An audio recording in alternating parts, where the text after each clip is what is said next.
The Host by Amanda Jeffrey. I'm going to die. Every halting breath is agony. It feels like someone has torn open my chest with a rusty saw and filled the cavity with teeth. Because someone has. He has. I can't look at what he's done to me. I stare through watering eyes at a tiny vault light in the brick ceiling, desperate to see anything but what I've become.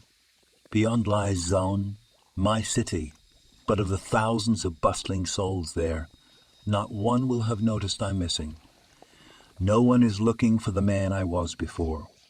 Click.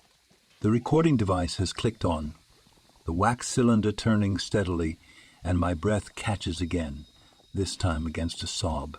He speaks. Subject thinker is functionally impaired, yet hearing and recognition still present. Click. Between the tears in my eyes and the warping effect of the thick greenish glass of the observation window, the nameless man looks like a half-melted waxen nightmare. Sunken, mismatched eyes dripping across a contorted, pallid face. The bandages over his mouth growing and shrinking as he restlessly paces behind the window to get a better look at my condition. His good eye flicks from me to the source of a deep groan in the corner of my cell. I turn to look at a hulking form rousing itself from unconsciousness. Glowing pipes and tubes snake around and through its forearms, making them more than double their already considerable size. As I am now, withered and changed, the brute would snap me in half without thinking. Click. Subject breaker regained consciousness at 4:06 bell, earlier than expected. Promising. Experiment begins at 4:07 bell. Click. No, not another experiment. Click. Establishing the baseline. Subject thinker, answer the following questions as quickly and as accurately as possible. Wow. First question, what is your full name? I'm not doing this. Do you hear me? I demand you release me at once. I refuse to participate in whatever sick, twisted. My words trail off. Click. He puts down the mouthpiece of his recording device and moves to a set of valves at the edge of the window. Without even glancing at me or the thing in the corner, he spins one open and high-pressure, ice-cold sump water slams me into the wall. I think I'm screaming. An eternity later, I'm trembling on atrophied hands and knees, gasping for air. I fumble at the floor, seeking purchase through the slowly draining water, when I somehow catch my wrist on something, and my elbow buckles reflexively, slamming me face first onto the ground. I'm still for a moment, cradling my arm where the pain is hot and alien. Then I feel movement between my chest and the floor, sharp wriggling like I've fallen on a Yulon scorpion, and it's about to claw through me to escape. I roll, but it follows me. It's on me, on my bare skin, scratching and squirming, and the skittering noise repulses me. I'm kicking and clawing and yelling and desperately trying to get it off me. Tiresome. My hands are bloodied, and there's something wrong with my wrists, and I can't get the thing off me. It's all barbs and claws, and it's like it's burrowed into my chest, the teeth in my chest. I remember now. There isn't an arachnid on me. He did this to me. He carved me up and turned me into something else, something with sucking fangs grafted onto each wrist and 2 columns of hungry, flexing pincers from neck to waist. And he wants me to use them to bite the thing in here with me. He'd once strapped us both down on a rusted iron gurney, needle moving quickly and without mercy as he joined us together. Then he waited for the process to start, for the instincts he'd given me through surgical and chemtech sins to kick in. When it didn't happen, when I wouldn't do it, everything went black, and now I am locked in this chamber with my intended host. Click. Subject found initial stimulus unpleasant. Resuming baseline questions. If the thinker subject does not state its full name, stop, I beg you. Have mercy, I yell. Duration and intensity will be increased by a factor of 2. Strike that. Make it 3. Click. He's looking right at me. If he's smiling beneath those wraps, it doesn't reach his eyes. He seizes the valve again, and I realize what's next. There's nothing to hide behind. Nothing to grab a hold of. and as the pipes rumble, all I can do is curl up as small as I can and take a deep breath. The blast of water hits so hard, so cold, the air is ripped from my lungs. I smash against surfaces I can't identify, and up and down are meaningless. There's a shooting pain from my ankle, and when the assault eventually ceases, I twist and drop to the floor. Once the heaving stops, I lie motionless, feeling weaker than I can ever remember as the last of the water drains from the room. I'm going to die. Slam. I flinch when my chem-doped cellmate smashes into the observation window. It is fury incarnate, huge empowered fists hammering at the glass, incoherent primal yells tearing from its throat. The glass and the monster behind it is unmoved. Though each movement cost me dearly, I quietly drag myself to the other side of the floor, away from the raging beast called Breaker. It's still smashing at the glass, knuckles bloodying despite there being no sign of weakening the barrier. Stubborn or stupid, it keeps hitting. Even when its roaring diminishes and shifts to wordless sobs, those swollen fists won't stop. Click. Physical strength of subject Breaker is within expected range of pneumatochem muscular enhancements, but he exhibits limited to no problem-solving capabilities. Click. Emotionlessly, our torturer taps on the glass, opposite the smears from Breaker's self-inflicted wounds. Then, with a scowl, he turns to look at me. Click. Subject thinker, on the other hand, may have been named Hostile. My name's Hadri Spillweather. I'm a person, not this thinker you keep calling me. I reach out, desperate to touch some grain of empathy in my captor's heart, no matter what fabrications I have to concoct. I have a son. He's 2 years old, and he must miss me terribly. A son? The bandaged man raises an eyebrow. What's his name? L-Lock. Little Lock Spillweather. Cute as a button and twice as enough. You have no family. They perished from the same hereditary disease you yourself suffer from, characterized by accelerated aging and all the miserable infirmities that come with it. For the last 13 years, you've been making a nuisance of yourself to anyone who'd listen at the Zaun Academy of Sciences, begging for a cure. His words hammer into me, cold and crushing like the water. And yet you repay my extraordinary gift with defiance and bad data. Now he's angry. Your estimates give you 5 years left to live. More lies, but this time to yourself. You have 3 wretched years at best before you become a drooling invalid. And there's no one to take care of you as you did your sister and father. There's nothing I can say. He's right. What little hope I had for finding a cure was just that, hope. The Academy wouldn't help me. A swarming mass of the world's finest minds, each unreachable and distant. Everyone had their own desperate or greedy agenda, and I was just another lost cause. Pitiful, alone, I'm going to die. But you need not die. My gaze snaps to his. I feel revulsion, loathing, outrage, hope. How dare he say such a thing? How dare he? How? I choke out the question. I hate that I've asked it. He doesn't reply with words. He just slowly nods his head toward the hunched form of the thing I'm locked in with, toward Breaker. The brute is cradling his bleeding hands, rocking back and forth, avoiding eye contact with either of us. Maybe he's incapable of speech. He's at least 3 times my weight, all of it muscle, and that's before whatever those augments on his arms are doing. I remember when we were strapped down on the gurney, similarly trapped together. Equally helpless, despite his monstrously augmented strength. The bandaged man wants me to latch on to Breaker, to use him as a support, a living prosthesis. My own thoughts make me gag, and I dry heave as I scramble backward, away from Breaker. Disappointing. Our torturer sounds bored. Perhaps 3 years is still too remote a negative outcome for you, thinker. Let me make it more compelling.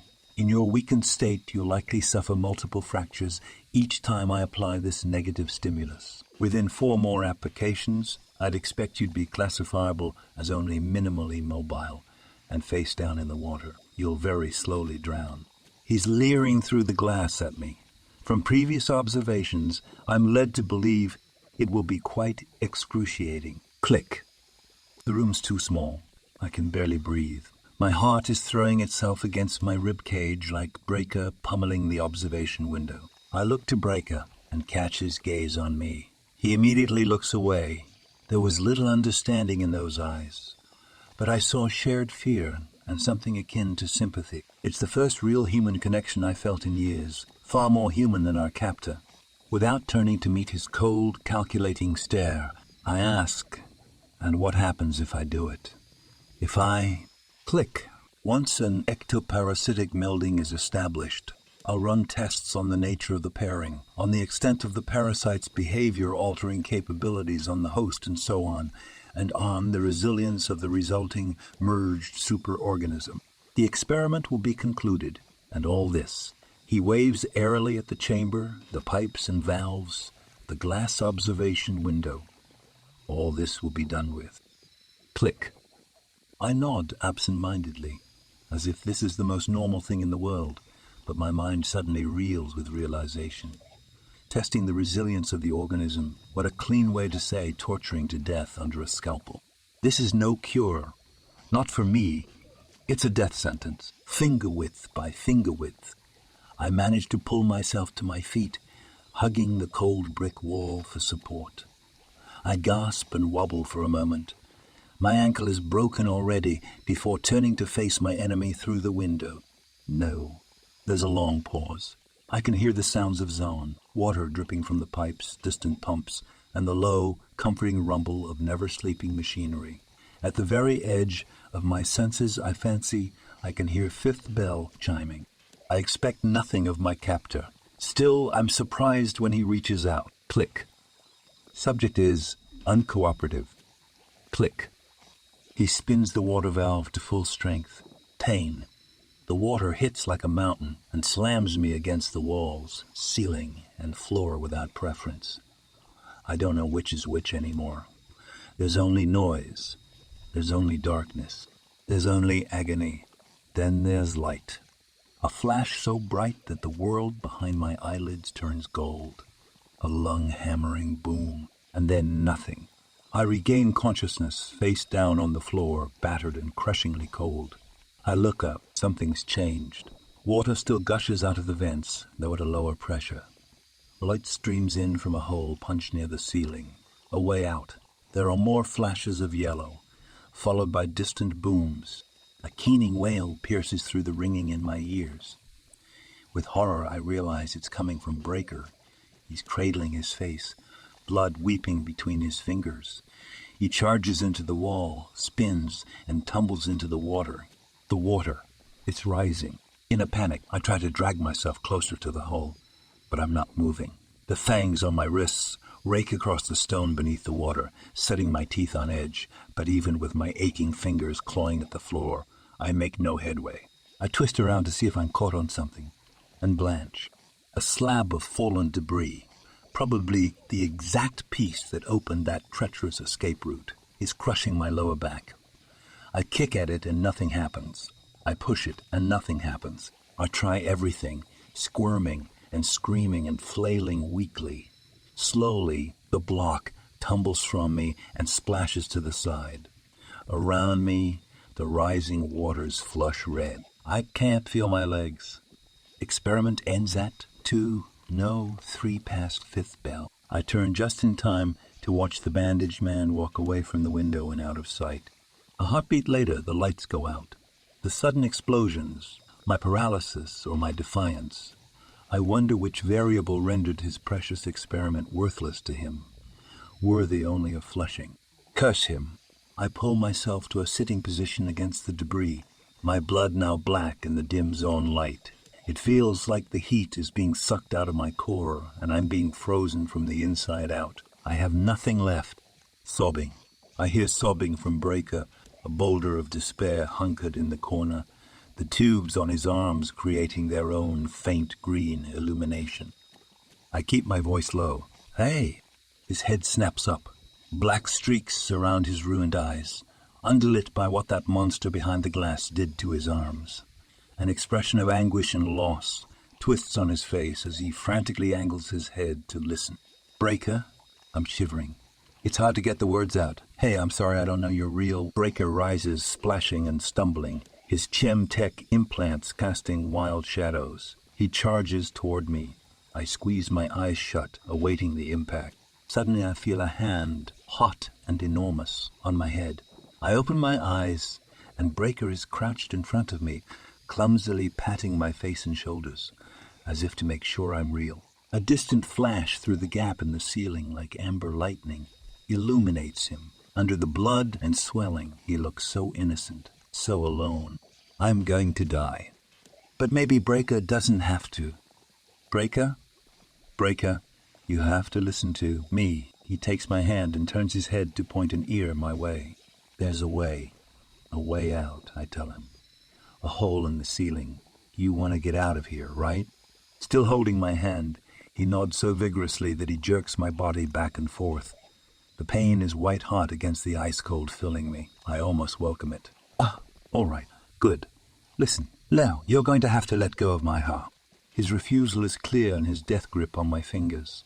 Water is now lapping against a column of weakly flexing barbs on my chest. They gnash, eager to latch onto a host as if they know their intended target is near. But I'll die before I do that to myself, or Breaker. With so much of my blood swirling in the water around me, I don't have long. I have to hurry. I bring up my other hand and gently unwrap his. You're going to be fine, Breaker, I promise. I just need you to make sure it's safe first. Breathing's harder now. You can do that for me. Then we can both get out. Lies, but it's enough to get him to release me. I nudge his elbow, guiding him to stand. Stretching despite the pain, I give him a tiny shove forward toward the blown open gap. I let my arms fall back into the ice-cold water, realizing that his was probably the last warmth I'll ever feel. Just listen to my voice. I'll guide you. The water's at my neck now, and I'm shaking so much, it's hard to see straight. Forward, just a few steps. Careful, there's debris, and he smashes his shin into a fallen piece of wall and yelps. All right, you're all right. Step up onto it. Good, now reach out to the wall. Feel it. Good, that's good. There are cracks between the bricks. Use them to climb. Now reach up. Reach up, Breaker. That's it. That's the way out. I tilt my head back to get a breath of air. The water at my jaw. At least I can't feel most of my body now. Climb, Breaker, I gasp. Then I stretch my neck and splutter. Goodbye. The water's over my face, and despite everything, I'm holding this last breath. My heart beats loud in my ears. It occurs to me that I like the sound of it. I'll miss it. My lungs start to burn. This is it. My heart roars. My numb arms thrash. My eyes flicker open, my chest heaves, hungry for air. I cough out part of that last breath and gobble a mouthful of bitter sump water. There is only panic. My hand hits something, and I instinctively try to push off from it. Up. Anywhere. But I'm caught. I can't move. There's no air and I can't move. Suddenly my whole vision is taken up by Breaker's face. No, not him too. I struggle, but there's nothing. My body is giving up. I'm giving up. My vision narrows and darkens. Grayness fills it. I see Breaker turning and distantly hope he'll make it.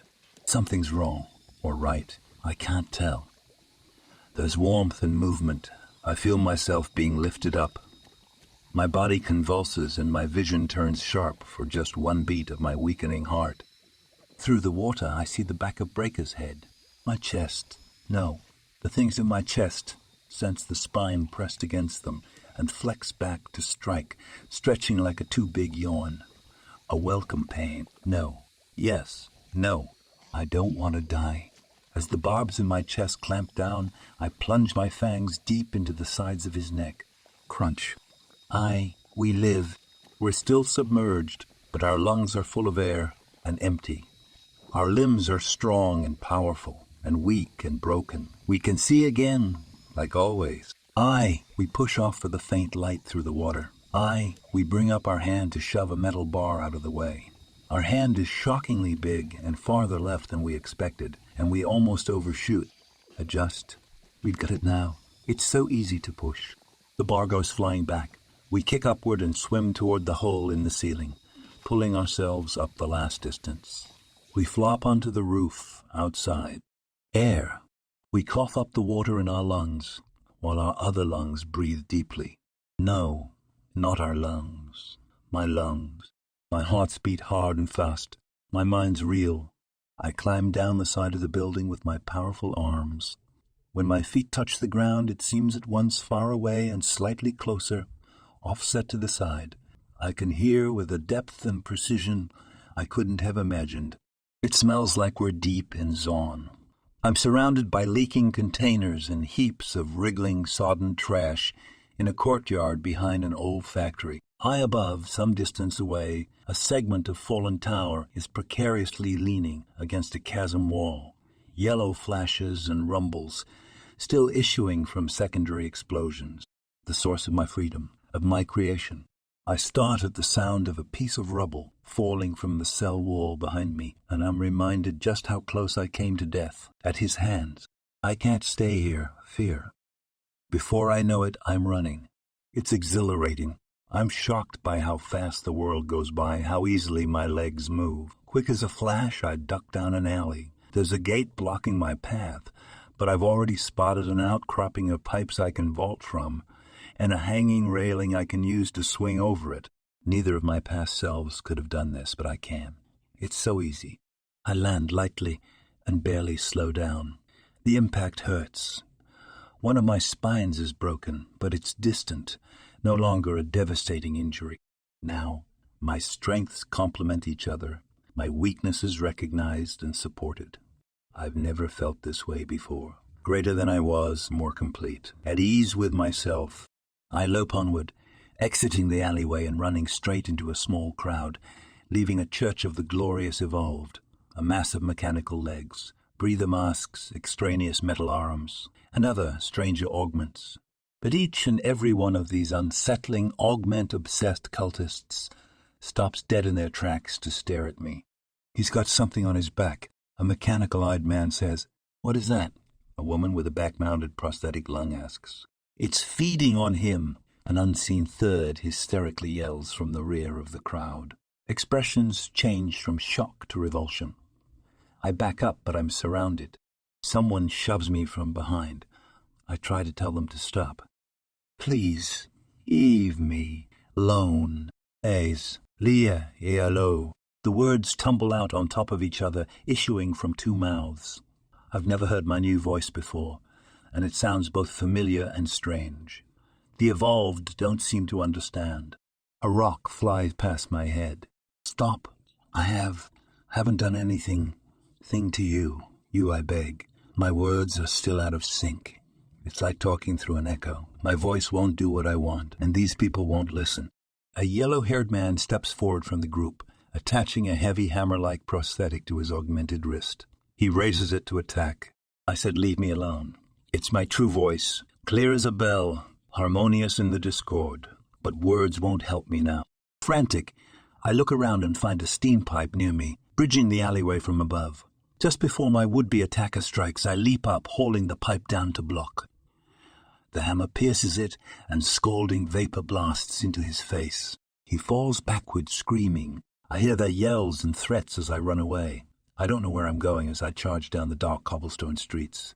I run past tenement blocks and corner stores, past a pair of stilt-walking chemjacks and a spring merchant. I take stairs and corners at speed. I'm sprinting across one of the smaller bridges, iron clanging beneath my boots, when I catch a half-familiar whiff from one of the street vendors. I duck behind an empty stall and inhale deeply. From a distant corner of my mind, I remember the smell. I remember coming here with Mama. She'd give me 2 washers for the porridge lady, and I'd carry a steaming bowl home.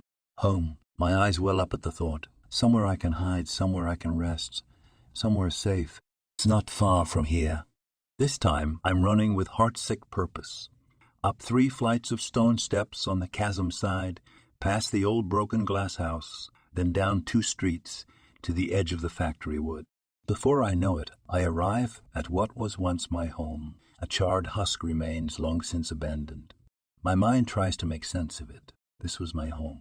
No, it wasn't. I lived here with my mama and brother. No, I didn't. She'd painted the walls yellow and said it was liquid sunshine. I've never been here. I carefully make my way up warped stairs sodden from countless rainstorms. The railing feels familiar, alien to my hand. I push open the ruin of the door and my vision swims. My happy memories of bright smiles clash with the reality of burnt remains and debris. Tears stream down my faces. Something terrible happened here, but I can't remember. The door to the back room has long fallen from its hinges, and the roof is collapsed in, but my eyes are drawn to the left corner, where I once slept. A small cot lies blackened with soot. I approach, and for the first time, I read the name scratched into the wall beside it. Palo.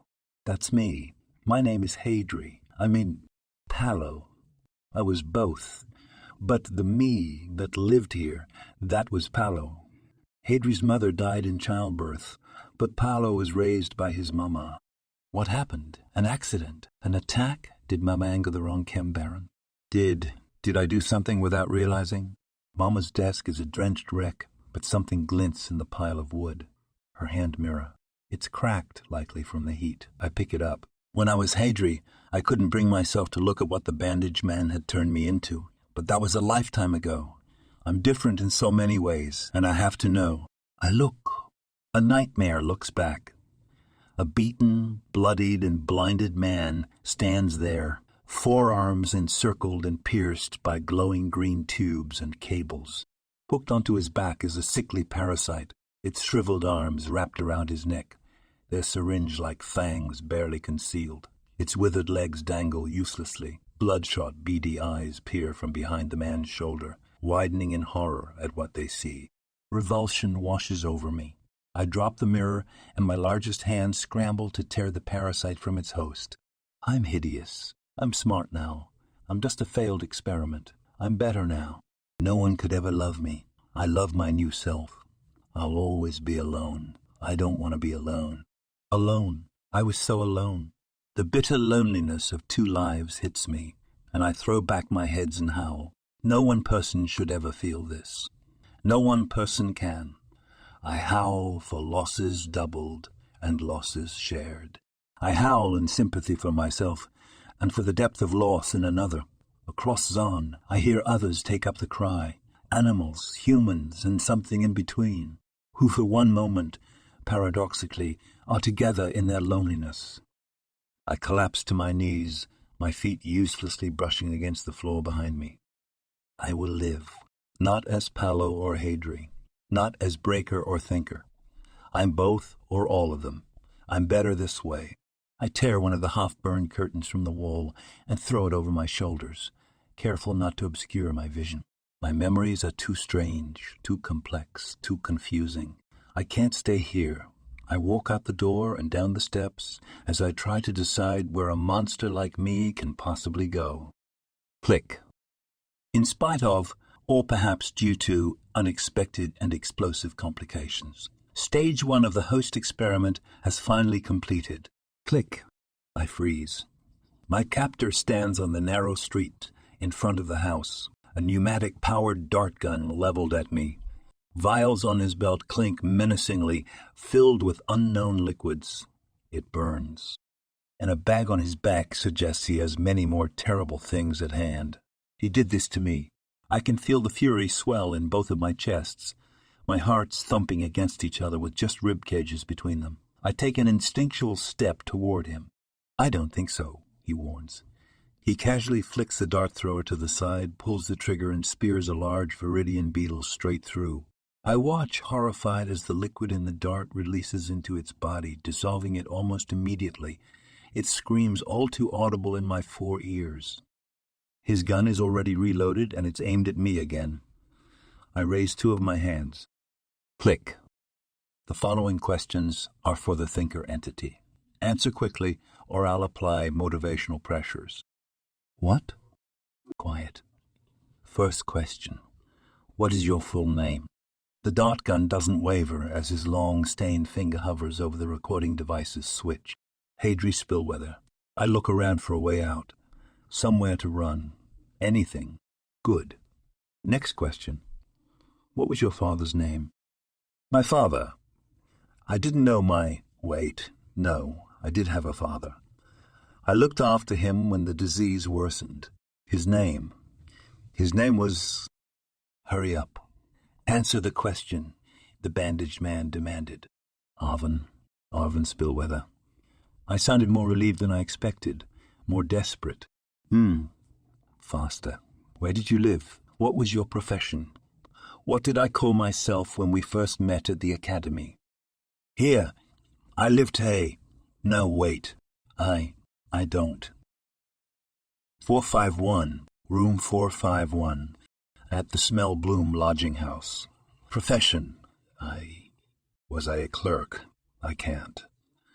I don't remember. It was so long ago. I'm sweating, shaking my head. It's all mixed up. Click. Pathetic. What a waste. Devolved into some sort of gestalt entity, contaminating the purity of the primary mind. Unsuitable for further exploration, he mutters. Then he turns on his heel and starts to walk away. I feel my faces scrunch into masks of pure rage. He made me what I am. He set my house ablaze with chemical fire. I remember now how it burned. He exploited my hope for a cure. And now he will pay. I'm 4 paces away from him. Now 2. Then he spins on the spot and smashes a vial of something at my feet. I barely take another step when I find that my boots are glued fast to the ground. He's 2 fingertips out of my reach, and I claw at the air, uselessly. So much for being a thinker, he says. I really was too optimistic. I certainly won't make that mistake again. He takes a long step backward and turns to head down a narrow alleyway. Leavenwind. I remember it clearly. The second he's out of sight, I hunker down and quickly untie my laces, loosening them enough to step out of my boots. With one strong leap, I'm padding barefoot after him down the wind. It's dark in the alley, but my hearing is sharpened. I can hear him at the end of the first turn still muttering to himself about subjects and sources. It stinks here, and I try not to think about what I'm stepping in as I navigate past the narrow gaps and boarded-up doorways. By the time I reach the corner, he's halfway down the next stretch, barely visible in the gloom and the smog. I lean down to wrench a broken pipe from the ground as a weapon and feel a rush as I straighten. He's gone. Impossible. I lope onward, checking doorways as I go. The air is nasty, and I try to muffle my coughs with my curtain, but I can only cover one mouth. I'm getting dizzy, and I turn around to look back the way I came. It's hazy. Too hazy. He's using some kind of gas. I wrap the curtain around one of my mouths and bury the other into my shoulder, trying to breathe as little as possible. This is a trap. I try to stagger back toward home. The corner looks farther away than I remember. I need to make it.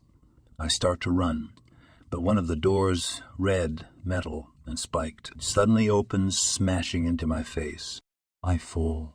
My limbs, all of them feel so heavy. I think I'm crushing myself with my own weight on my back, but it's already so hard to breathe. I'm going to die. The bandaged man stands over me, tears streaming from my faces. I look up at my murderer, and I remember, overlaid upon his face, I see a face from before, with tinted glasses and a clean-shaven jaw. When I first met him years ago, he strode down the hallway from lab to lecture hall. Master of his environment, looked upon with admiration, envy, and something I hadn't recognized. Fear. In his wake was the faintest scent of cologne. He had stopped and looked at me, not with pity, as I was used to, but with a shadow of excitement and anticipation. He'd introduced himself. Singed. You said you were Professor Singed. The harmony drops from my voices, and in my last moment, I am alone again. Crushingly, painfully, deeply alone. Singed scrambles madly among his things, desperately searching for something. A cure? A mercy? His recording device. He clicks it on and drops to his haunches to observe. All well done, Thinker 4. That puts you, yes, more answers than even Thinker 2. You've been most helpful. He clicks off his recording device. It's the last thing I hear.